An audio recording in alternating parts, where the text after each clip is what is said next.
আজি অমিতাভ বচ্চনক আমি সকলোৱে চিনি পাওঁ, কিন্তু এটা সময়ত তেখেতৰ হাইট আৰু তেখেতৰ গধুৰ ভইচৰ বাবে বহুতো ৰিজেকশ্যনৰ সন্মুখীন হয় আৰু বহু সমালোচকসকলৰ সমালোচনাৰো সন্মুখীন হ'বলগীয়া হয়।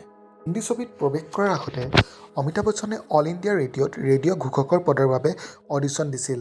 এয়াৰৰ নিৰ্বাচকসকলে তেওঁৰ গধুৰ কণ্ঠ ভাল নাপালে। তেওঁলোকৰ মতে ৰেডিঅ' ঘোষকৰ মাত ইমান গধুৰ নহয় আৰু এই কাৰণেই তেওঁক নাকচ কৰা হয়।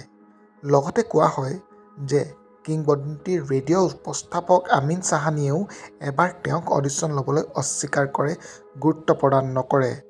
কিন্তু পিছত অমিতাভ ছুপাৰষ্টাৰ হোৱাৰ পিছত আমিন চাহানীয়ে গম পালে সেই সময়ৰ তেওঁ অডিশ্যন ল'বলৈ সময় দিব নোৱাৰা মানুহজনেই আছিল বৰ্তমানৰ শ্বেহেনশ্বাহ মহানায়ক অমিতাভ বচ্চন। কেৱল তেওঁৰ কণ্ঠই নহয়, সেই সময়ৰ চলচ্চিত্ৰ নিৰ্মাতা আৰু সমালোচকসকলে তেওঁৰ উচ্চতাক লৈও তেওঁক ৰিজেক্ট আৰু সমালোচনা কৰে। এই প্ৰত্যাখ্যানবোৰৰ মাজতো অমিতাভ বচ্চন কেতিয়াও এবাৰো হাৰ নেমানিল আৰু পিছলৈ পিছুৱাই নাহিল। তেওঁ সংগ্ৰাম অব্যাহত ৰাখিছিল আৰু এটা সময় এনে আহিল তেওঁৰ সেই কণ্ঠ আৰু অভিনয়েৰে চলচ্চিত্ৰ জগতত খলকনি তুলিল। আজি সেই একেটা গধুৰ কণ্ঠ তেওঁৰ আটাইতকৈ ডাঙৰ পৰিচয় আৰু শক্তি।